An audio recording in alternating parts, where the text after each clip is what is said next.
Story 1. When I was a kid, I used to complain about my mom making food for us to eat instead of the Happy Meals my friend got every day. I thought it was awesome to eat those every day. As I got older, I realized that my mom being able to cook a new meal almost every other day was a privilege not many people had. Coming home after a long day at school to eat food your mom spent hours making was the best. Story 2. International travel will sober you up real quick. The first time I went to Africa, Zambia, it sinks in that 90% of the people in this world have next to nothing and very little opportunity for anything. When you personally know people who make the equivalent of $35 per month, it really makes you think about going down to a department store and buying a shirt for $50. Story 3. I was in the military and went to a training exercise in the Philippines. Driving from the airport to the base was surreal. Entire families lived under a piece of sheet metal smaller than the shed I had for our lawnmower and bicycles. I did not grow up rich. We are talking about an area of about 8 by 10 feet. There was definitely no running water. There were signs on billboards advertising what I assumed were fake pills to gain weight. It was wild. It definitely made me appreciate growing up with 4 walls and a roof, with some type of food on the table, even if there were days when I ate instant ramen for breakfast, lunch, and dinner.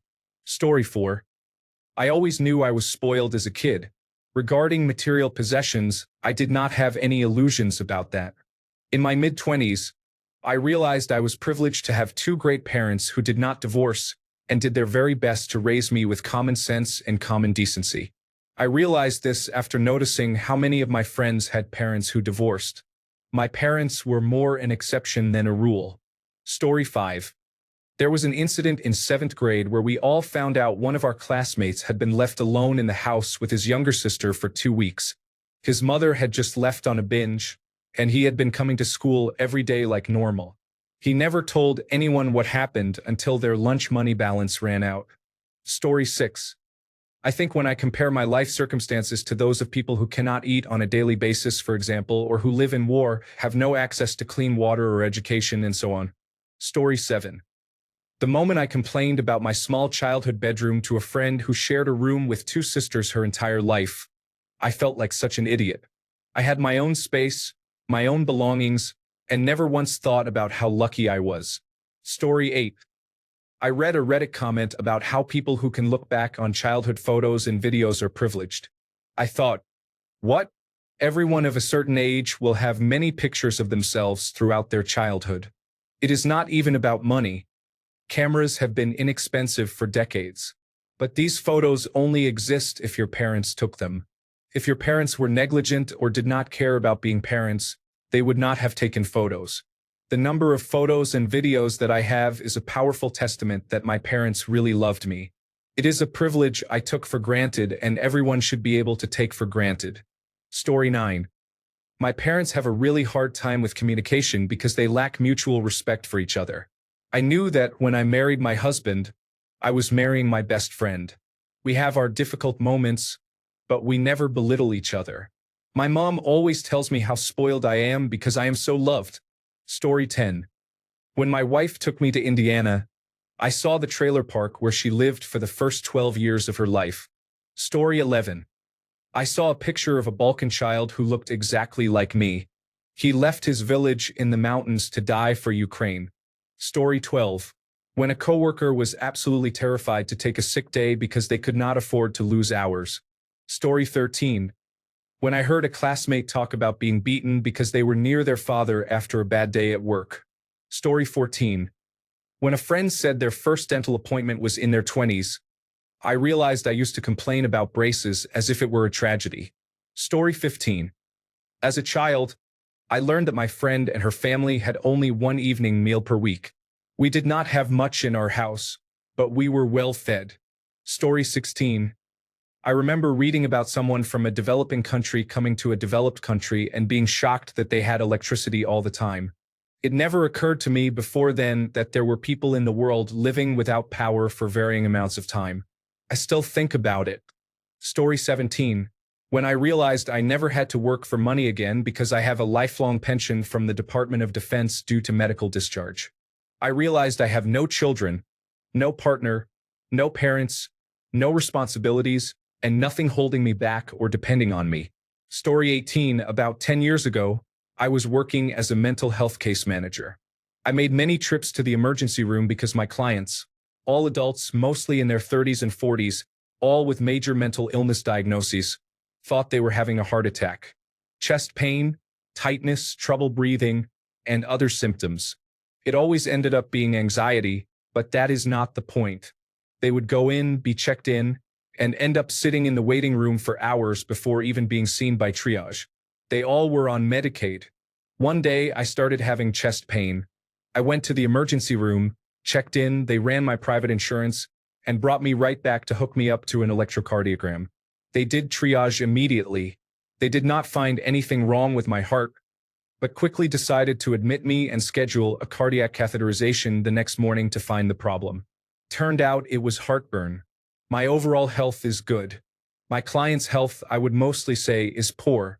They would definitely be at higher risk for a heart attack, yet I was treated like royalty because I had private insurance while they sat in the waiting room thinking they were dying. Story 19. When I realized I never had to skip a meal because of money, that alone puts me ahead of millions.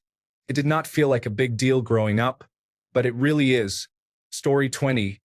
It's kind of easy to say money, but honestly, it was when I went to college and started talking about my parents. They're not perfect, but it was staggering to me how many people came from divorced parents, weren't in contact with parents, grandparents, or siblings, had step-siblings or half-siblings that they rarely saw.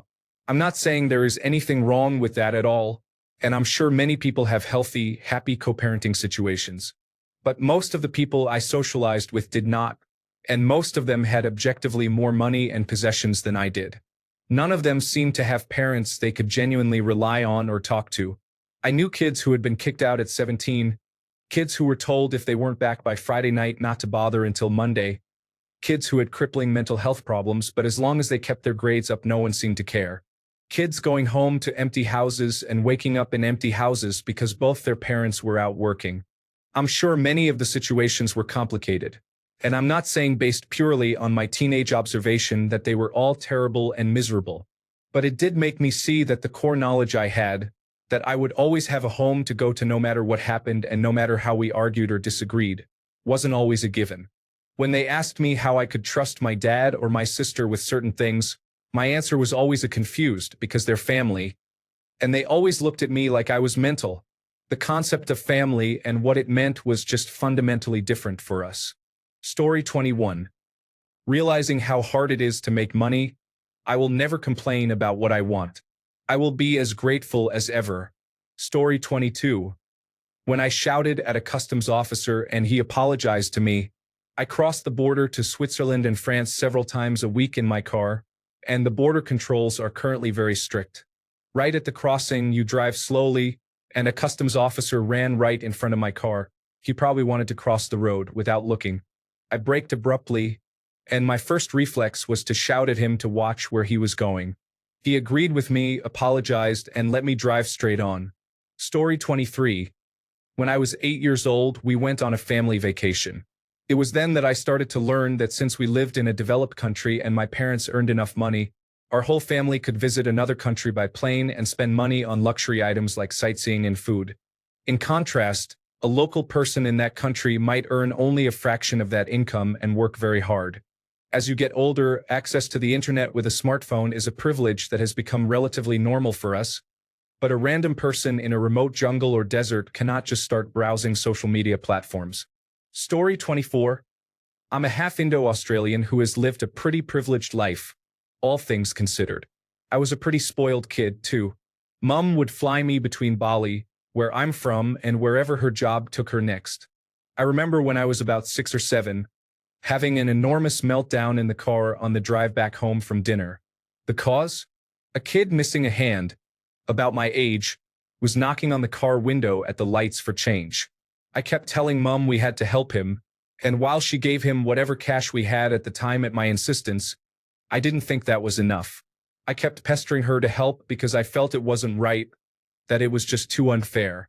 I don't know what I thought she could do beyond kidnapping the kid, but I just kept crying once the car took off, then the entire drive home, and also when I was at home. She sat me down to comfort me and try to explain. It's when I learned how shielded and privileged I really was. Story 25. I received a $1,500 fine. While it was annoying, it did not jeopardize my financial safety. It made me realize that such a blow would be crippling to many people if they were suddenly faced with it. Story 26. One day I was on the internet and found a site where I entered all my very meager assets, income, whether I have shelter, and so on. Then it ranked me against every person on Earth. I expected to be near the bottom, but it ranked me in the top 0.2%. Story 27. If you are able to see this, whether on a phone, personal computer, or other device, then you belong to the richest 50% of the world. Story 28. When my brother wrote to me from his university outreach in Africa, he said they had to travel 12 miles each way every day to get water. They had a Land Rover, but still, every day they had to do this or they would have no water. Story 29. All illustrations of pregnant women are white.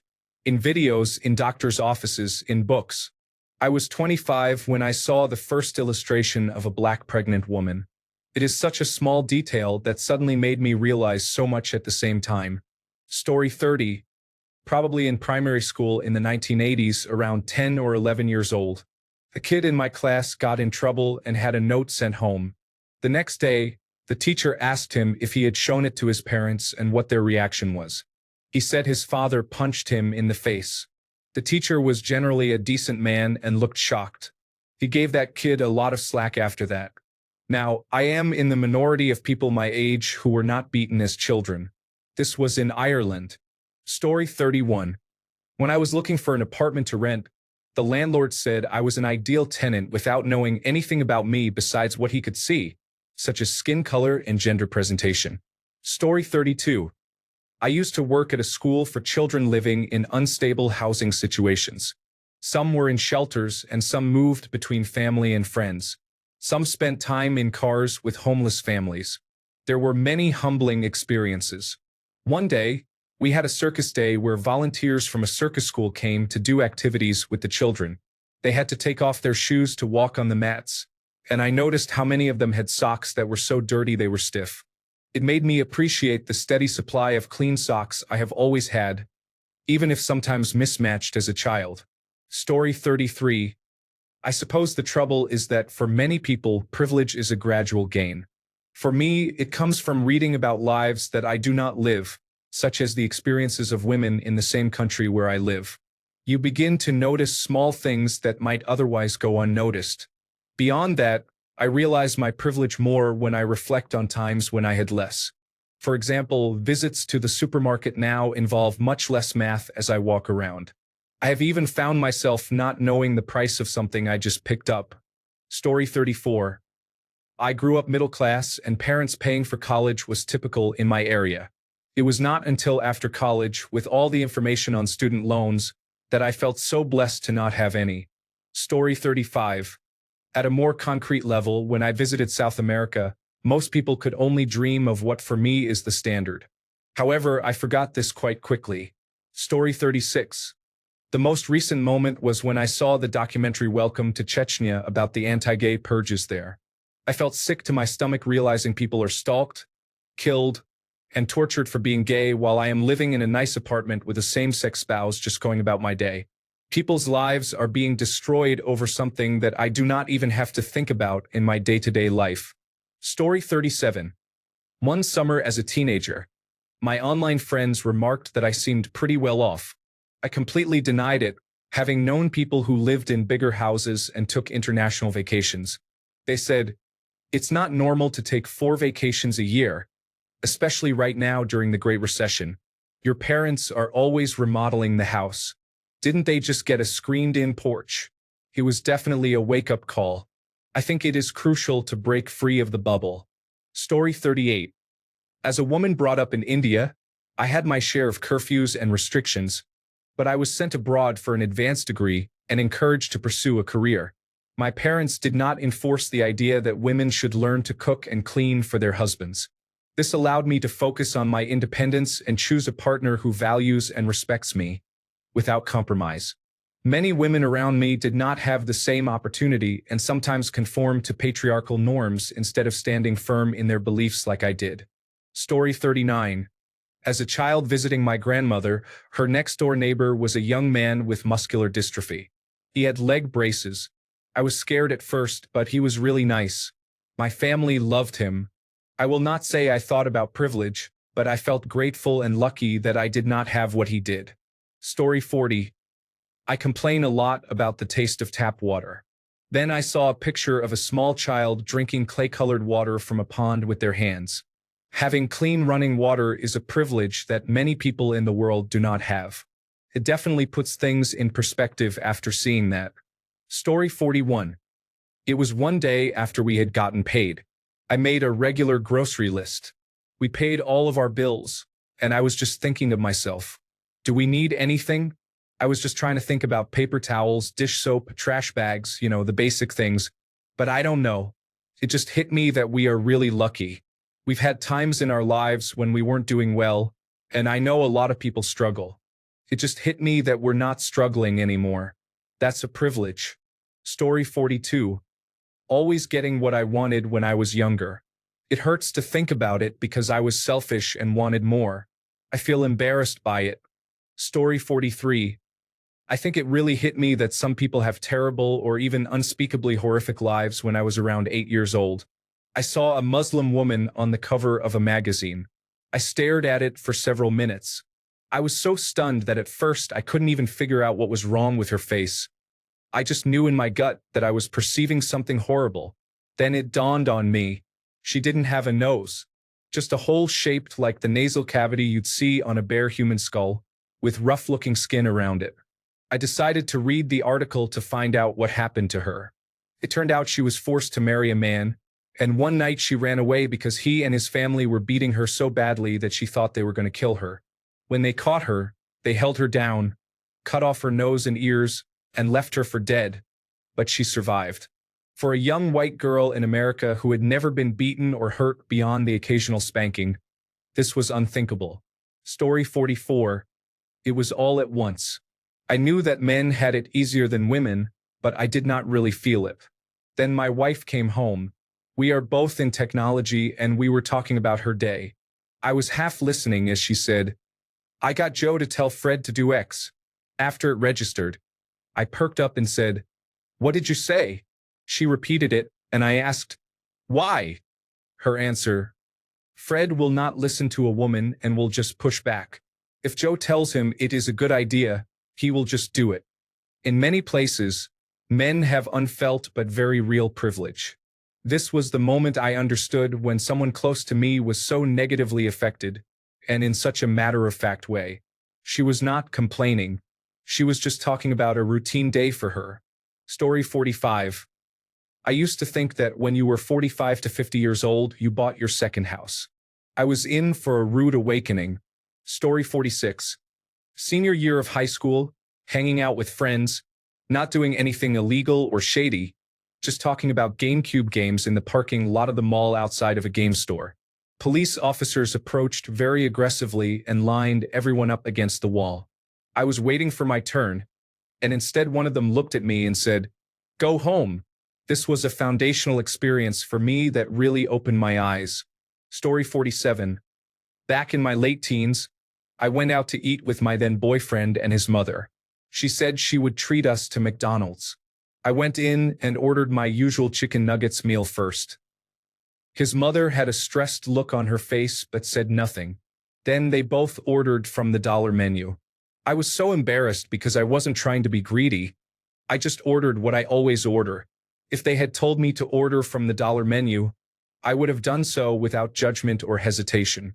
Story 48. My wife's parents run a small business where both she and I work. We were pulled over the other night on our way home. The police officer asked the usual questions and, upon learning that we were associated with the business, let us go immediately. We had not done anything to warrant a ticket, but his attitude clearly changed. Apparently, they regularly donate their product, coffee, to the police station.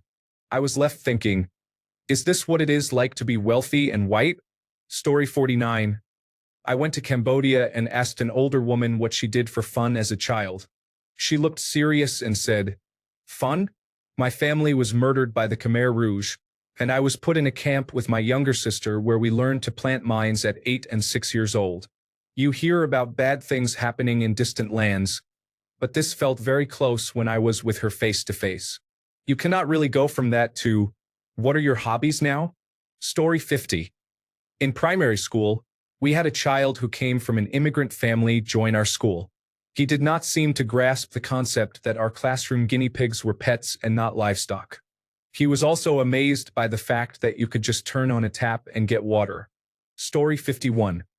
I became overweight and realized how much nicer people were to me when I was slim. I thought it was my personality. Story 52.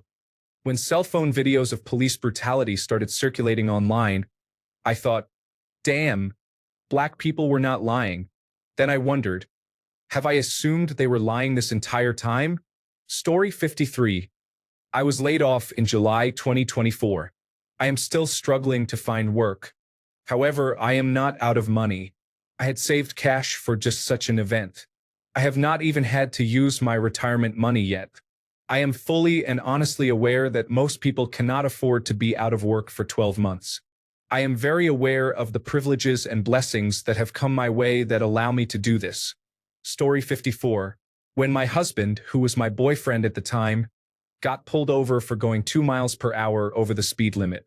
He is black and I am white. I regularly drive 10 to 15 miles per hour over the speed limit and don't get pulled over. When we went shopping together and salespeople constantly followed him. When he was asked to show identification with his debit card. When I had to ask the doctor to give him pain medication after he injured his back.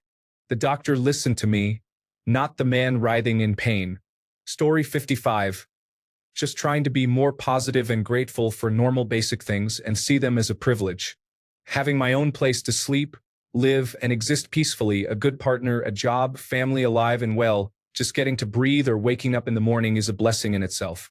Learning to really appreciate every little thing has been a game changer for me.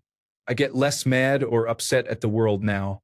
Even when difficult things happen, I catch myself before spiraling into self-pity and try to see the positive in the situation.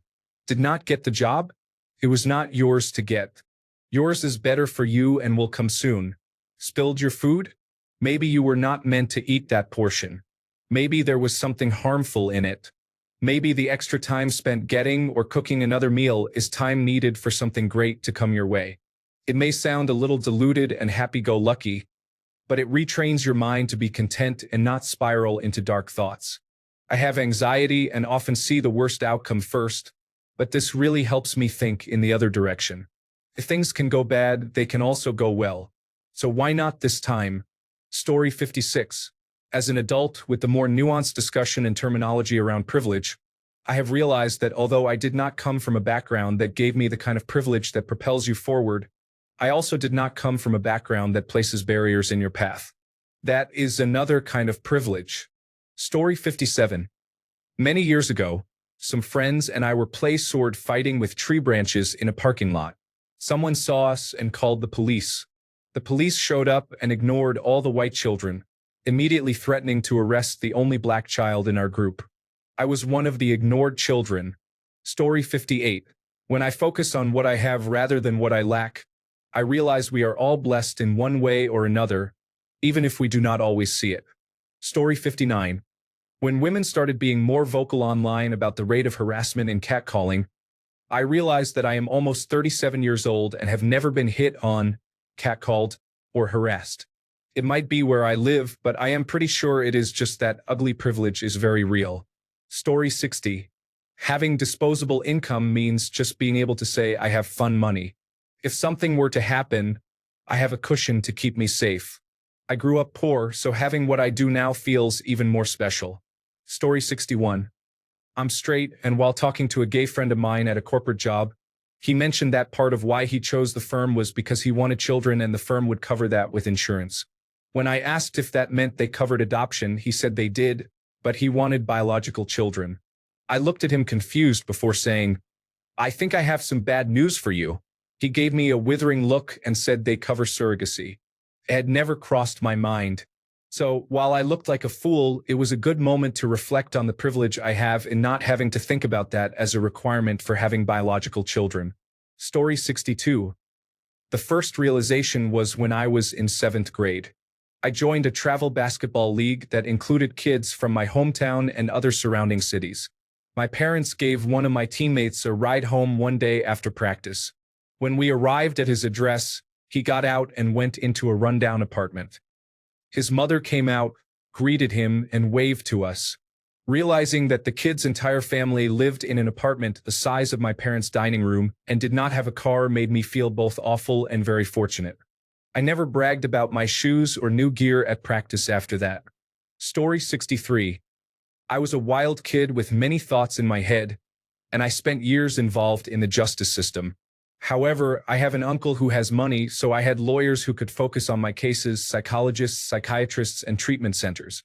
I ended up living with him, and he got help in learning how to parent me. I survived it all. When I was a young teenager, people thought I would end up in prison or dead. But no, I made it through. My uncle threw every resource he could at my challenges, and my job was to handle them. There are others involved in the system who have families that love them deeply but do not have access to the resources I received. The system does nothing to provide those resources. There should be much more investment in it.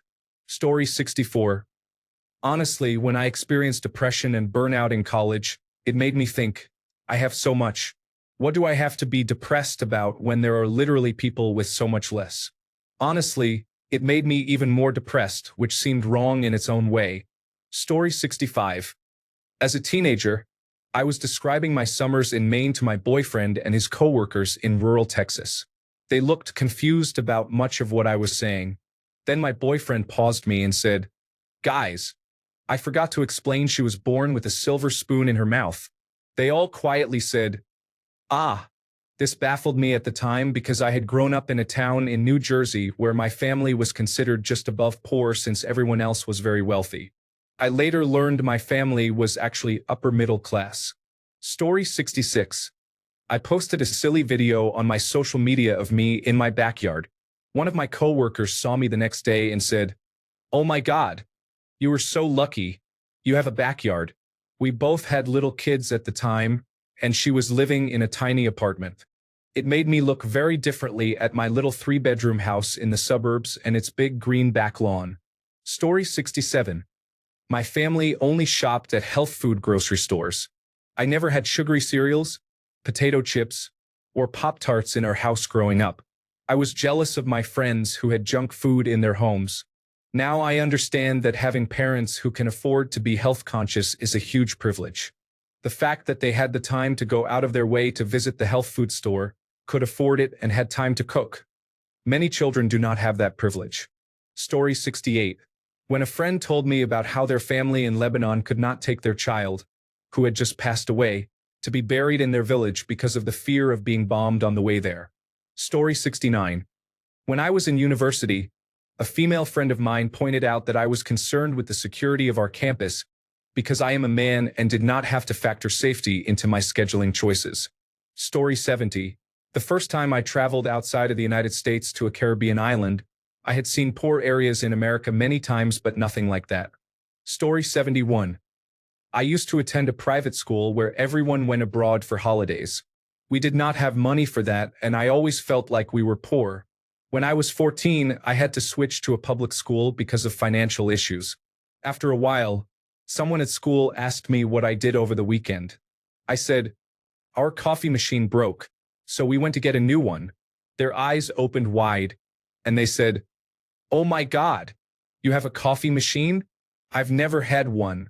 It was just one of those machines everyone has in movies where you fill the water tank, add ground coffee to a filter, and you get a few cups of coffee. Nothing fancy, but it was a huge eye-opener. I took it for granted, and it turns out my classmates did not have most of the basic appliances I had at home. Story 72. I remember being jealous of the kids flying by themselves. This was back in the 1980s when the world was less safety conscious, and I would see children under 10, like myself, navigating the Atlanta airport and boarding planes alone. I thought it was so cool that their parents let them do that, while I, on the other hand, seemed to have my mom and dad absolutely glued to my side.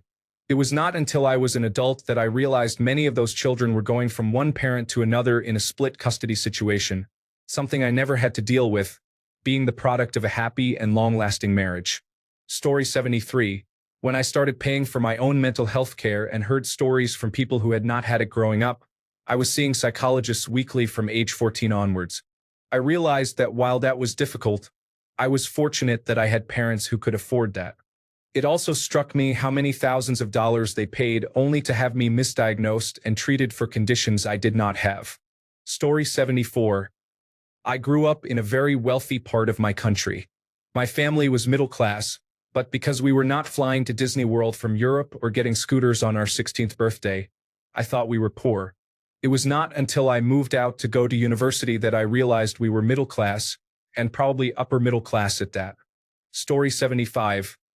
I dated a girl in high school whose family was very poor, among the bottom 5% in America.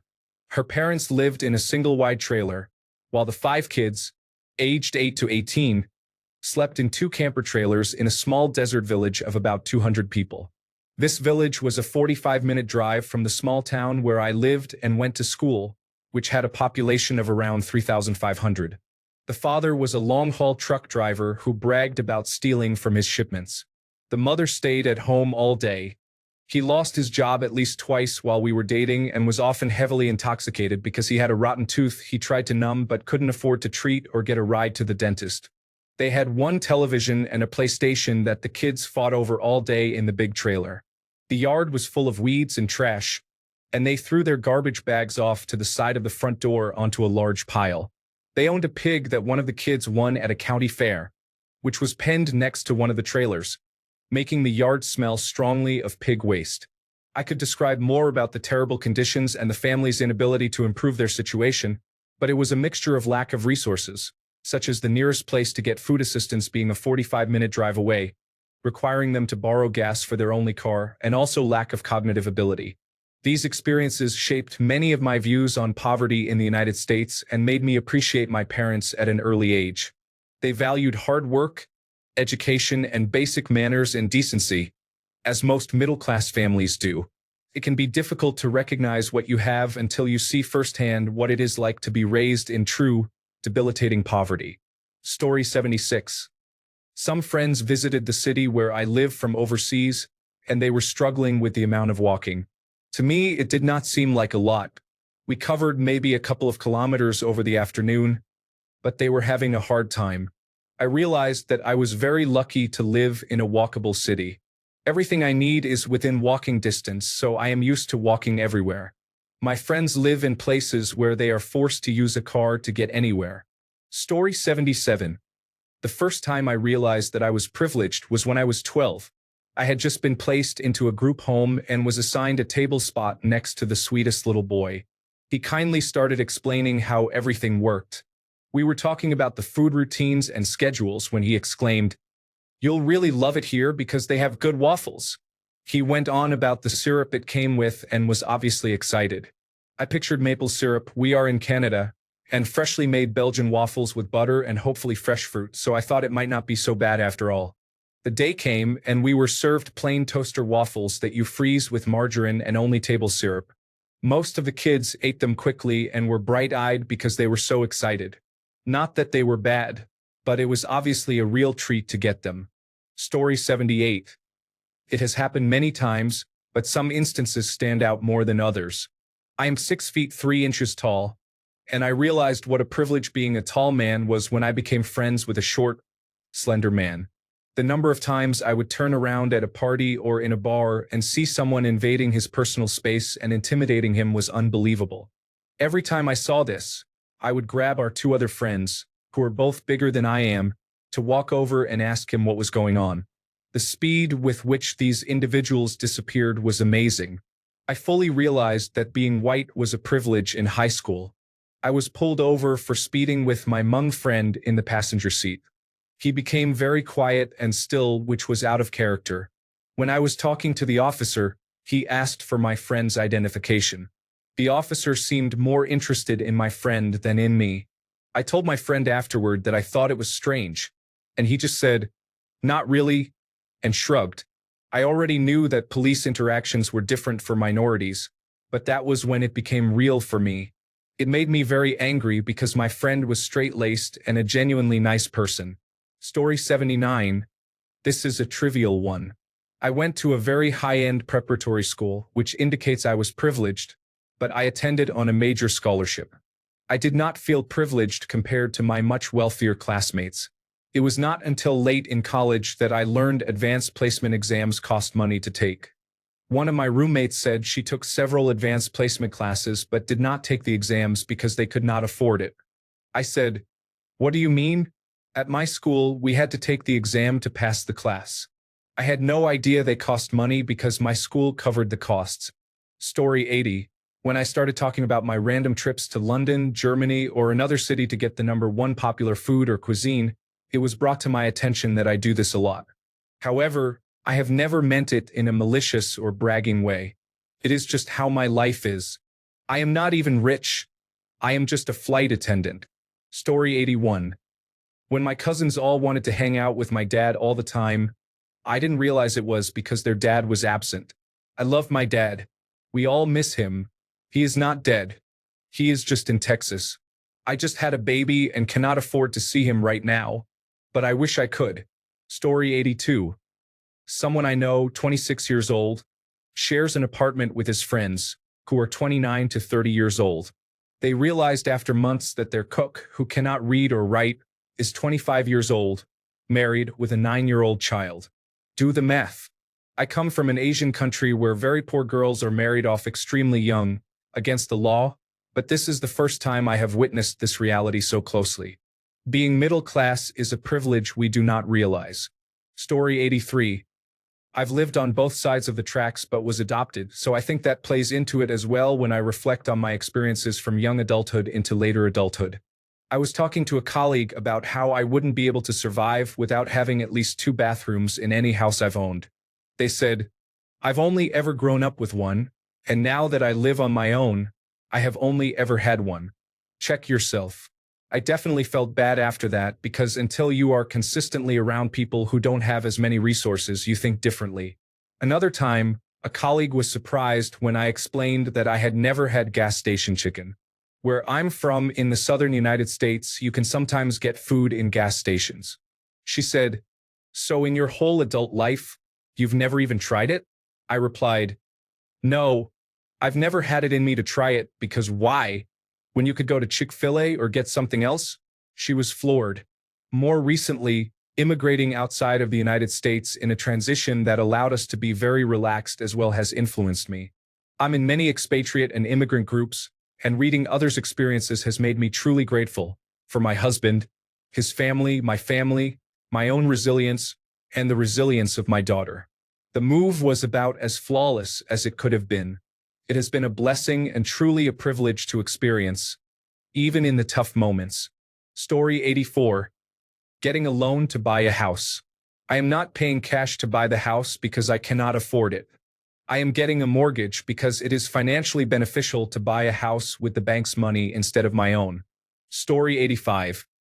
I grew up in poverty but somehow always had what I needed, thanks to my mother and grandmother. My friends in the same neighborhood depended exclusively on the school cafeteria for meals. Another privilege I had that my friends did not was coming from a family of college-educated adults. We had talked about me attending college from the time I was little. Of course, there was no one to pay for it, but I had support during the process. Story 86. I was Canada's youngest lawyer and everyone treated me like I was some genius. I just went to school like every other child, and when given a book, I read it, understood it, and took tests. 2 years later, people still treat me like I am super smart, but I always feel like I have no idea what I am doing. Story 87. In Lithuania, I was able to afford more things than the average person. Being just a visitor, I kept to myself and was polite. I learned the history, learned some phrases, made some friends, and saw some very cool leftover or repurposed architecture from a bygone era. I was always the rich foreigner, though not actually rich. I think the thing that impacted me the most was the Hill of Crosses. Story 88. When I feel picky about what I want to eat, I feel very privileged to be able to turn my nose up at food when I do not have a taste for it, then make or order any type of meal. I can probably get it delivered to my door as well. Story 89. I was talking to my friends about which colleges they wanted to attend. In my country, we have a main entrance exam for government colleges, while private colleges have their own entrance exams. After speaking with my friends, I learned that some of them are not going to try for private colleges because they are not within their budget. This made me realize how privileged I am to be able to attend a private college if I want to. Story 90. I lost everything financially twice. I reached the point where I lived in a car for a while, then built a tiny house. I eventually bounced back. Even during over a decade of hard times, I still had access to the same level of people and events as my original upper-middle-class peers. I was never seen as someone who did not belong. Unlike people born in poverty who manage to climb their way up, they can go to the same places but are viewed as outsiders. I am not saying this to brag. It is absurd, but it is what it is. Now I have the financial means to be considered upper class. However, I am not invited to their way of life when it comes to parties, clubs, and so on. There is a very tangible glass ceiling above me. Story 91. I have tried to write this 3 times now, but I am noticing a pattern where it becomes basically event post longer than it has any right to be, so I will keep it short. I have always been well aware my family is quite well off, but it still hit me strongly. When I complained to a friend about how I am getting tired of how much we go on vacation out of the country since it leads to me missing out on being with friends to the point that nowadays I am not even getting invited to anything anymore because the expected response is, no, my mom wants to do something and I have to go with her. There is a larger overarching problem with my mom, but I am not getting into it a 4th time. My friend said something about first world problems or privilege, and I thought about it. I am privileged, really privileged. I still stand by my annoyance regarding our vacations, though. Story 92. I have always known I was privileged. Even as a child, being surrounded by other children like me, I knew we were all privileged. I did not fully realize just how privileged the majority of people in this country are until I traveled through Cambodia. Then I really understood and returned home with a very different view of life. Story 93. I have been reading about the Klondike Gold Rush. Whenever I am having a bad day at work, I think about how miserable the life and journey were for the prospectors trying to reach the Klondike region in the Yukon. The journey was exhausting. The winters in Canada were harsh, and disease was widespread. By the time they arrived in Dawson City, much of the land was already taken. Very few of them ever managed to become rich, so they endured that agonizing trip for nothing. If you are ever having a bad day, just think about them. Story 94. When I realized I was the only girl among all the people I was friends with or related to who had not been sexually assaulted in any way, I understood why my family and friends were fiercely protective of me until my mid-20s. Story 95. My freshman year of college, I met someone who had never been on an airplane. It surprised me, and I was genuinely confused as to why. She was from rural South Carolina and had only left the state a few times. Story 96. Visiting a developing country. I grew up poor in the United States, did not get much as a kid, and had many days where I went hungry. But when you see what other children have to deal with in other parts of the world, I felt so ungrateful. I am incredibly lucky to have been born here. Story 97. As an adult, I realized that I never had a free lunch in school, and I did not have to buy school lunch. I always had access to healthy food that I could take to school. Now I know that made me more privileged than most of the other students I knew. Story 98. Visiting India. There is so much poverty. People in the United States need to be more aware and appreciative instead of complaining about minor discomforts. Story 99. When the Black Lives Matter movement started, I realized I would never need to speak to my white children about racism if I chose not to, while a black mother or father would have no choice but to talk to their children. I understood this after my black friend told me she had to explain unkind words to her 4-year-old, and our children are the same age. I could go through life without ever considering racism if I chose to, but black people do not have that choice. Story 100. I grew up in a very diverse minority-majority neighborhood and worked in trades that included multiple races and ethnicities. We mingled and shared. This experience gave me a much more open-minded and understanding perspective due to exposure, rather than a sense of moral superiority based on upbringing. which many of my peers struggle to overcome even when they are actively trying to do so. Story 101. My partner has a cousin who is mixed race, living in a predominantly Caucasian rural area where stereotypical racism is common. When HBO announced they were considering casting Papa Acidu for the role of Severus Snape, it sparked a discussion with my partner about how it would be hard for me to identify him as Snape, purely because of what I was originally used to. She explained that her cousin did not have anyone to relate to in the entire Harry Potter series. Although there were a few non-white characters, they mostly served to satisfy diversity requirements and did not have significant roles. I could not understand why it was important to have strong and diverse characters regardless of ethnicity. For me, I had never experienced difficulty identifying with anyone in a show or movie because most leading roles were predominantly played by Caucasian actors. Then it dawned on me that I simply had never experienced the need for diverse characters. I wasn't missing anything because I didn't realize it was missing. I felt privileged that day. I am now looking forward to Papa Acidu's portrayal of Severus Snape. Story 102. When people called me a nerd while I spent my days gaming, I still had effortlessly good grades in school. Story 103. I don't know. Elementary school, I guess maybe 6th grade or so. It just becomes obvious as you mature and start to think about and observe the wider world. If you are paying attention at all and are not purposely putting on your own blinders, it comes about as you get older and develop self-awareness. It does not require a special event that unveils it like a surprise. Story 104. It was when I went to college. The school was very expensive and the campus was luxurious, but it was located in the poorest part of town. After college, I got a job and stayed in the local area, not realizing that I was in for a culture shock. I still spent time around the campus, but in my day-to-day living, I realized that my upbringing was not the same as that of the locals. Education was the one area where I had the most privilege because the amount of ignorance among the people around me was astounding. I was surprised by some of the things that most of us take for granted, like knowing that the sun does not move but instead the earth does, and how the seasons change. Employment was another privilege that I realized. The unemployment rate was probably about 30%, even though it seemed like more people did not have jobs or were hustling for their money. Thanks a bunch for sticking around till the end of the video. Remember to subscribe, and until next time, stay awesome and goodbye.